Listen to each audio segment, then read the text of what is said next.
ഈ AIDMKയും DMKയും നമ്മുടെ ലോകത്തിൽ തന്നെ ജനാധിപത്യപരമായിട്ടുള്ള ഭരണം നടക്കുന്ന രാഷ്ട്രീയ പാർട്ടികളിലെ അവര് അങ്ങേയറ്റം അഴിമതിയുടെ ഉസ്താദുകളാണ്. കാരണം അവരെ സ്വത്ത് വിവരങ്ങൾ കേട്ട് കഴിഞ്ഞു കഴിഞ്ഞാൽ ഒരു ഇന്ത്യൻ പൗരൻ ആരായാലും ഒരു ഞെട്ടിപ്പോവും. ജയലളിതയുടെ സ്വത്തുകൾ വിട്ടുകൊടുക്കാൻ പറഞ്ഞിട്ട് മിനിഞ്ഞാന്നൊരു ഉത്തരവ് വന്നിട്ടുള്ളത് വായിച്ചിട്ട് അതിന്റെ വാല്യൂ ഞാൻ കുറെ ഇരുന്ന് കണക്ക് കൂട്ടി. അവസാനം എന്റെ കാൽക്കുലേറ്ററിലെ ഫിഗറുകൾ തീർന്നപ്പോൾ ഞാൻ നിർത്തി.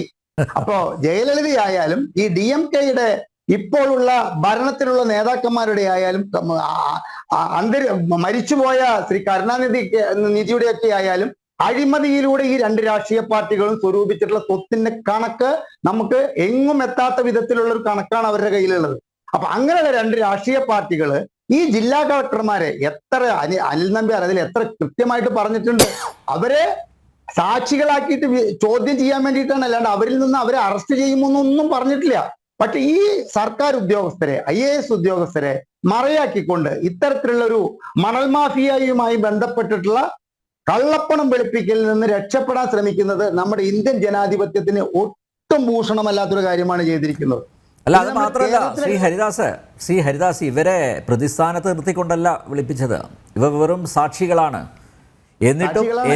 എന്നിട്ടും എന്തുകൊണ്ട് ഹൈക്കോടതിയിൽ ഈ സമൻസിനെതിരെ പോയി എന്നുള്ളതാണ്. നമുക്ക് നിലവിലെ കോടതികളുടെ അവര് വാക്കാൽ പറയുന്ന നിരീക്ഷണങ്ങളെ നമുക്കതൊരു അന്തിമ വിധിയായിട്ട് വരുമോ എന്നുള്ള കാര്യത്തില് ഇതിനു മുമ്പുണ്ടായിട്ടുള്ള ചില അനുഭവങ്ങളിലൂടെ എനിക്ക് അങ്ങനെ ഉറപ്പില്ല.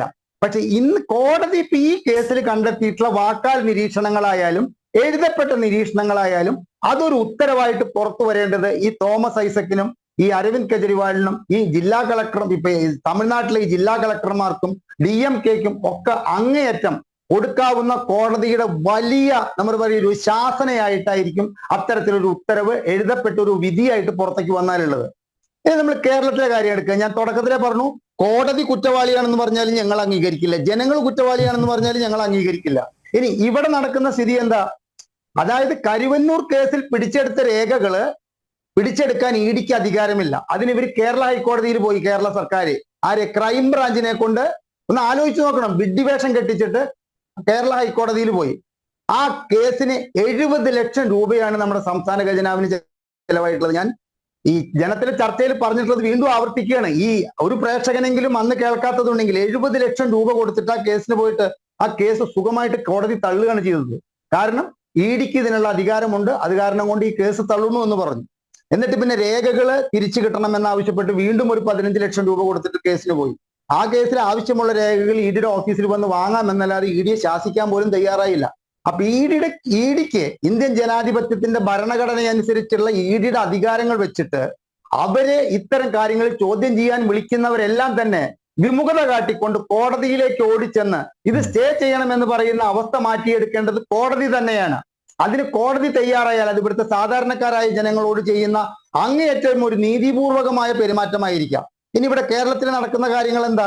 ഇവിടെ ജനാധിപത്യപരമായിട്ടുള്ള എനിക്ക് ശ്രീ അസ്കർ സംസാരിച്ചതിന് ശേഷമാണെന്ന് വെച്ച് കഴിഞ്ഞാൽ കുറച്ചും കൂടി സംസാരിക്കാൻ അസ്കർ ജോയിൻ ചെയ്തിട്ടില്ല. ഞാൻ വരാം, അത് കഴിഞ്ഞിട്ട് താങ്കളിലേക്ക് തന്നെ വരും. ഇപ്പൊ നോക്കിയോ കേരളത്തിൽ നടക്കുന്നത് എന്താ? മൈക്ക് മൂളലിന് പോലും ആംപ്ലിഫയറിനും മൈക്ക് ഓപ്പറേറ്റർക്കും എതിരെ കേസെടുക്കാം.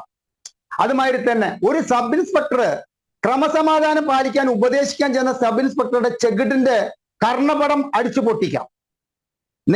നിയമപരിപാലനം ഉറപ്പുവരുത്താൻ വേണ്ടിയിട്ടുള്ള ഒരു പോലീസ് ഉദ്യോഗസ്ഥനെ ചാലക്കുടി ടൗണിൽ നിന്ന് ജീവിതത്തിൽ കേൾക്കാത്ത വിധത്തിലുള്ള അസഭ്യം പറഞ്ഞുകൊണ്ട് അയാളെ അധിക്ഷേപിക്കാം. ഉന്നത വിദ്യാഭ്യാസ മേഖലയിൽ സ്വകാര്യ നിക്ഷേപം കൊണ്ടുവരണോ എന്ന് ആലോചിക്കാൻ വേണ്ടിയിട്ട് കോവളത്ത് നടത്തിയ ഒരു സമ്മേളനത്തിലേക്ക് എത്തിയ ലോകം ആദരിക്കപ്പെടുന്ന ഒരു വ്യക്തിയുടെ ചെകിടത്തടിക്കാം.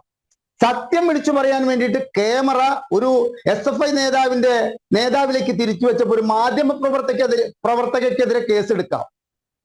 ജനങ്ങളെ കൃത്യമായ വിവരം അറിയിക്കാൻ വേണ്ടി ഒരു എന്താ പറയേണ്ടത് സർവകക്ഷി സമ്മേളനം നടക്കുന്നിടത്തേക്ക് ചെന്ന മാധ്യമ പ്രവർത്തകരോട് ഒരു മുഖ്യമന്ത്രിക്ക് കടക്കപ്പുറത്ത് എന്ന് പറയാം.